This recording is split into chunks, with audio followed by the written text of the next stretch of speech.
Good morning everyone.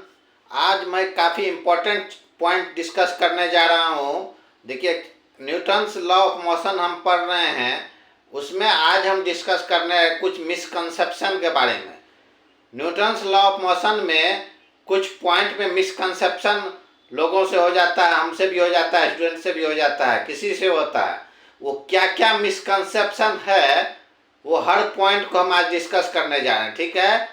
देखिए, इससे क्या होता है, इससे तो न्यूमेरिकल नहीं पूछे जाते हैं, लेकिन ऑब्जेक्टिव टाइप क्वेश्चन में इससे काफ़ी सारे क्वेश्चन पूछ दिए जाते हैं, ठीक है।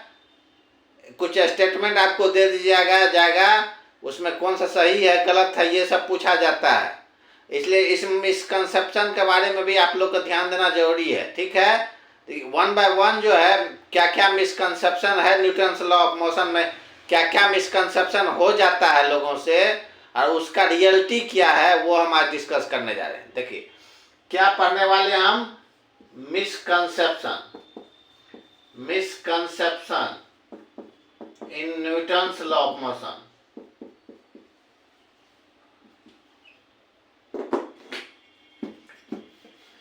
सबसे पहला मिसकंसेप्शन पढ़ रहे हैं हम न्यूटन्स फर्स्ट लॉ में। फर्स्ट लॉ में क्या मिसकंसेप्शन होता है लोगों, देखिए न्यूटन्स फर्स्ट लॉ में लोगों से मिसकंसेप्शन क्या होता है। इसमें लोग समझते हैं मोशन के लिए हमेशा फोर्स का जरूरत होता है, या कोई भी ऑब्जेक्ट यदि मूव कर रहा है तो इसका मतलब उसमें कोई फोर्स लग रहा है मोशन के डायरेक्शन में। ऐसा मिसकंसेप्शन लोगों से होता है, जबकि ये ट्रू नहीं है, इसका रियलिटी कुछ और है। हमेशा मोशन के लिए फोर्स का जरूरत नहीं होता है। यदि कोई ऑब्जेक्ट मूव कर रहा है यूनिफॉर्म मोशन से, वो करता ही रहेगा जब तक उसमें कोई एक्स्ट्रा फोर्स, फ्रिक्शन या कुछ भी ना लगे। देखिए, जब कोई मोशन कर रहा है, यूनिफॉर्म मोशन हो रहा है, तो उसमें कोई फोर्स नहीं लग रहा है, वो खुद मोशन करते रहता है। वो रुकेगा जब कोई फोर्स लगेगा उसमें तब। देखिए मिसकंसेप्शन गलत हो गया। इसमें आपको क्या होता है, मिसकंसेप्शन क्या होता है लोगों से, लोग समझते हैं किसी भी मोशन के लिए हमेशा फोर्स का जरूरत पड़ता है, जबकि ऐसा नहीं है।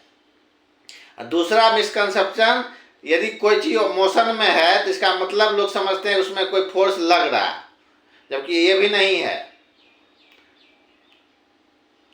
समझ गए इस मिसकंसेप्शन के बारे में। न्यूटन फर्स्ट लॉ में ये दो तरह के मिसकंसेप्शन होता है। क्या होता है, पहला force needed to keep object in motion.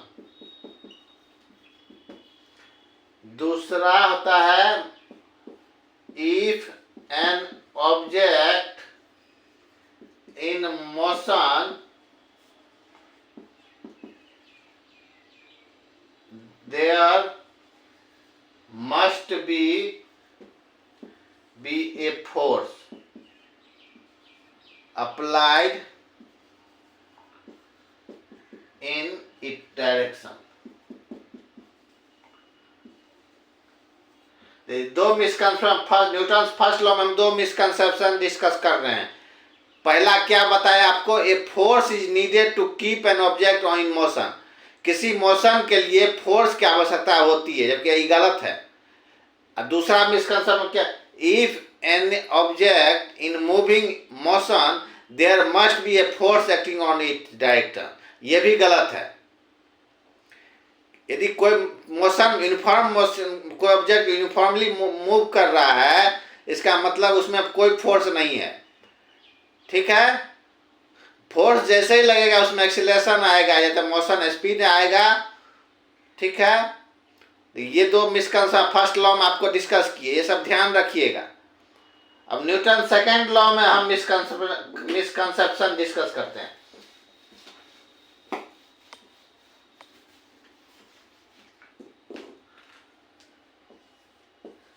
Second law में क्या क्या मिसकंसेप्शन होता है, देखिए। पहला मिसकंसेप्शन होता है Newton second, force causes motion not acceleration. लोगों से मिसकंसेप्शन हो रहा, फोर्स के चल से मोशन हो रहा है, एक्सीलरेशन नहीं हो रहा। ये मिसकंसेप्शन होता है लोगों से। Force causes motion, not acceleration. ठीक है, जबकि फोर्स से acceleration, force causes acceleration not motion, ये सही है। लेकिन आपका मिसकंसेप्शन क्या होता है, फोर्स चलते मोशन हो रहा, जबकि ऐसा नहीं है। Force causes acceleration not motion, reality ये है। पहला मिसकंसेप्शन क्या बताया आपको, force causes motion not acceleration, ये होता है। लोगों से मिसकंसेप्शन हो जाता है, force causes motion not acceleration, जबकि रियलिटी कुछ और है। रियलिटी है force causes acceleration not motion. Motion uniformly यदि मोशन हो रहा है तो बिना फोर्स के भी होते रहेगा। जब फोर्स अप्लाई होगा तो वहां एक्सीलरेशन आ जाएगा। पहला मिसकंसेप्शन न्यूटन सेकंड लॉ में ये हो गया। दूसरा क्या होता है, दूसरा मिसकंसेप्शन देखिए बहुत इंपॉर्टेंट है। इसमें क्या होता है, लोग ये समझते हैं हैवी ऑब्जेक्ट जो है always accelerate faster when the same force apply.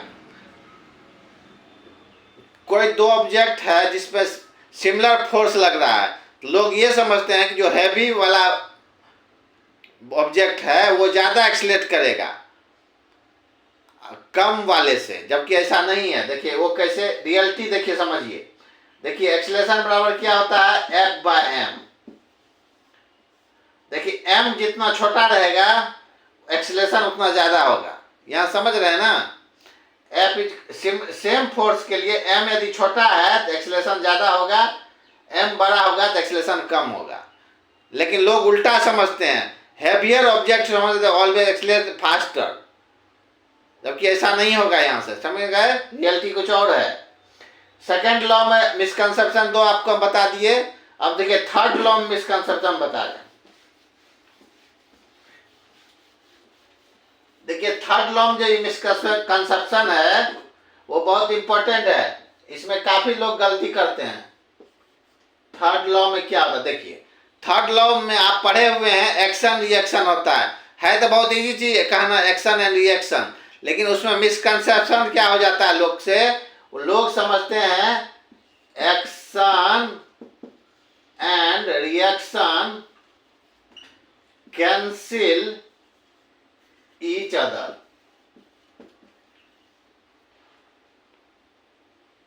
So there is no motion. लोग समझते हैं एक्शन और रिएक्शन जो है दोनों फोर्स जो है एक दूसरे को कैंसिल कर देता है, इसलिए वहां मोशन नहीं होता है, जबकि ऐसा रियलिटी नहीं है। क्यों नहीं है, देखिए हम यदि किसी चीज पे फोर्स लगा रहे हैं तो वो ऑब्जेक्ट भी हमारे ऊपर फोर्स लगा रहा है। यहाँ जो दोनों डिफरेंट प्रोडक्ट ऑब्जेक्ट पे फोर्स लगता है, यहाँ दो ऑब्जेक्ट है, हम एक ऑब्जेक्ट है एक बोर्ड ऑब्जेक्ट है। जब दो ऑब्जेक्ट पे फोर्स लग रहा है, हमारे पे भी लग रहा है बोर्ड पे भी लग रहा है, इसलिए कैंसिल होने के बाद यदि सेम ऑब्जेक्ट पे दोनों फोर्स अप्लाई होता तब कैंसिल होने का चांस बनता। लेकिन यहाँ एक्शन किसी और ऑब्जेक्ट पर होता है, रिएक्शन किसी और ऑब्जेक्ट पर होता है, अदर ऑब्जेक्ट पर होता है। ये बात ध्यान रखिए, ये क्वेश्चन काफी पूछे जाते हैं। ठीक है, एक्शन रिएक्शन सेम ऑब्जेक्ट पे नहीं होता है, अलग ऑब्जेक्ट पे होता है, इसलिए कैंसिल नहीं हो सकता। यदि सेम ऑब्जेक्ट में यदि ये दोनों फोर्स अप्लाई होता तब होता। ठीक है, पहला मिसकंसेप्शन को कैसे रियलिटी से चेक किए समझ गए। एक्शन किसी और ऑब्जेक्ट पर होता है, रिएक्शन किसी और ऑब्जेक्ट पर होता है, सो कैंसिल दोनों फोर्स एक दूसरे को कैंसिल नहीं कर सकता। ठीक है, दूसरा मिसकंसेप्शन देखिए क्या होता है थर्ड लॉ में। इसमें ये लोग मिसकंसेप्शन, एक्शन होता है उसके बाद रिएक्शन फॉलो करता है, उसको क्या होता है, action happen first then reaction follow. पहले एक्शन होता है, उसके बाद उसको रिएक्शन फॉलो करता है, जबकि ऐसा सही नहीं है। दोनों एक साथ होता है, एक्शन और रिएक्शन का काम दोनों एक साथ होता है। ठीक है, इस मिसकंसेप्शन को भी दूर कर लीजिए, अपने कंसेप्ट में रखिए। एक्शन रिएक्शन जो है अलग अलग नहीं होता है, दोनों एक ही साथ होता है। ऐसा नहीं है एक्शन पहले हुआ उसके बाद रिएक्शन होगा, दोनों साइमल्टेनियसली होता है, टुगेदर होता है, साथ साथ होता है। ठीक है, दोनों मिसकंसेप्शन को दूर कीजिए। न्यूटन थर्ड लॉ में क्या मिसकंसेप्शन था हम बता दिए आपको। ठीक है, अब अगला मिसकंसेप्शन में आइए।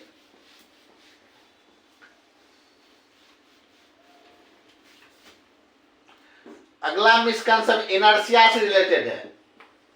इनर्शिया, देखिए लोग क्या इनर्शिया एज ए फोर्स समझ लेते हैं, जबकि ऐसा नहीं है। इनर्शिया फोर्स नहीं है। इनर्शिया क्या है? इनर्शिया इज द टेंडेंसी, किसी ऑब्जेक्ट को मूव नहीं करने देने का टेंडेंसी है इनर्शिया, फोर्स नहीं है। ठीक है, इनर्शिया के बारे में मिसकंसेप्शन लोग को होता है कि ये फोर्स है, जबकि ये फोर्स नहीं है, ये टेंडेंसी है। किसी भी ऑब्जेक्ट में टेंडेंसी है जिसके चलते वो मूव करना नहीं चाहता। ठीक है, इनर्शिया मिसकंसेप्शन समझ गए। लोग क्या समझते हैं इसको एज ए फोर्स, जबकि ये फोर्स नहीं है। अब आगे का मिसकंसेप्ट भी कुछ इंपॉर्टेंट बता रहे हैं हम आपको। फ्रिक्शन, फ्रिक्शन में देखिए, फ्रिक्शन में भी लोगों से कुछ मिसकंसेप्शन होता है। देखिए लोग क्या समझते हैं, फ्रिक्शन ऑलवेज अपोज मोशन, जबकि ऐसा नहीं होता है। कुछ केस में फ्रिक्शन जो है मोशन को साथ देता है। देखिए किस केस में, देखिए रोलिंग के केस में, जब अब गाड़ी के चक्का घूमता है तो फ्रिक्शन देखिएगा लगता है। जब गाड़ी आगे बढ़ रहा है तो आगे के डायरेक्शन में ही फ्रिक्शन फोर्स भी लगता है। देखिए कोई व्हील है, ये आगे फॉरवर्ड हो रहा है तो फ्रिक्शन ये घूमेगा तो यहाँ फ्रिक्शन फोर्स ही कांटेक्ट होगा। ये फ्रिक्शन फोर्स मोशन के डायरेक्शन में ही लगता है। इस केस में स्टैटिक फ्रिक्शन कहते हैं उसको। इसलिए फ्रिक्शन हमेशा मोशन को अपोज नहीं करता है। दूसरा एग्जांपल लीजिए, जब आदमी रनिंग करता है, दौड़ता है, उस केस में फ्रिक्शन फोर्स फॉरवर्ड की तरफ ही लगता है, मोशन को साथ ही देता है, हेल्प करता है। ठीक है,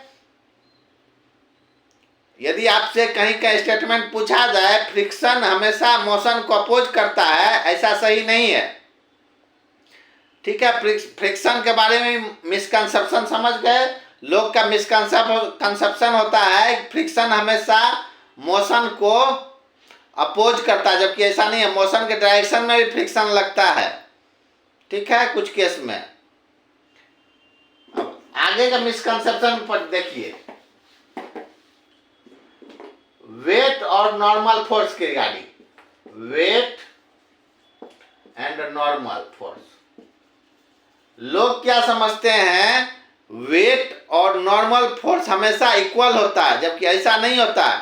अब देखिए कोई इंक्लाइंड प्लेन लेते हैं, जब इंक्लाइंड प्लेन लेते हैं उस पर कोई ऑब्जेक्ट होता है तो क्या होता है, वेट जो है नीचे की तरफ लगता है mg। लेकिन यहाँ नॉर्मल फोर्स होता है, इसका जो कंपोनेंट होगा वो होता है mg cos थीटा। देखिए वेट के बराबर नहीं हुआ नॉर्मल यहाँ पे। इस केस में हमेशा जो है कुछ रफ सरफेस होता है, वहां पे नॉर्मल फोर्स नहीं। बहुत केस होते हैं जिसमें वेट और नॉर्मल फोर्स इक्वल नहीं होते हैं। जब आपका कोई और भी वर्टिकल फोर्स एक्ट हो रहा है ऑब्जेक्ट पे, उस केस में नॉर्मल फोर्स वेट के बराबर नहीं होता है। तो ये मिसकंसेप्शन भी दूर हो गया आपका। वेट और नॉर्मल जो हमेशा इक्वल नहीं होता है। ठीक है, अब आगे एक और इंपॉर्टेंट मिसकंसेप्शन आपको डिस्कस करने जा रहे हैं स्यूडो फोर्स से। स्यूडो फोर्स, देखिए स्यूडो फोर्स में क्या होता है, लोग समझते हैं ये रियल फोर्स होता है। Like friction force, tension force की तरह स्यूडो फोर्स भी रियल फोर्स होता है, ऐसा मानते हैं लोग। मिसकंसेप्शन हो जाता है लोगों से, लेकिन ऐसा है नहीं। स्यूडो फोर्स जो हम पढ़ाए भी हैं, इमेजिनरी फोर्स है, फिक्टिशियस फोर्स है। सिर्फ उसको हम नॉन इनर्शियल फ्रेम में न्यूटन सेकेंड लॉ को अप्लाई करने के लिए यूज करते हैं, ठीक है। स्यूडो फोर्स में मिसकंसेप्शन क्या होता है, लोग इसको रियल फोर्स मानते हैं, लाइक फ्रिक्शन एंड टेंशन, जबकि ऐसा नहीं है। स्यूडो फोर्स एक इमेजिनरी फोर्स है, उसको हम न्यूटन सेकेंड लॉ को अप्लाई करने के लिए सिस्टम में नॉन इनर्शियल फ्रेम अप्लाई करने के लिए हम स्यूडो फोर्स को यूज करते हैं, ठीक है। लगभग न्यूटन लॉ ऑफ मोशन में कितने मिसकंसेप्शन होते हैं हमने सारे डिस्कस कर लिए, ठीक है। इसको आप लोग वन बाय ढंग से वीडियो देखिए, मेरा चैनल सब्सक्राइब करके इस मिसकंसेप्शन को ढंग से पढ़िए, ठीक है। लगभग मिसकंसेप्शन हमने डिस्कस कर लिया इस वीडियो में, ठीक है। इसको आप ध्यान में रखिए, ठीक है। Thank you.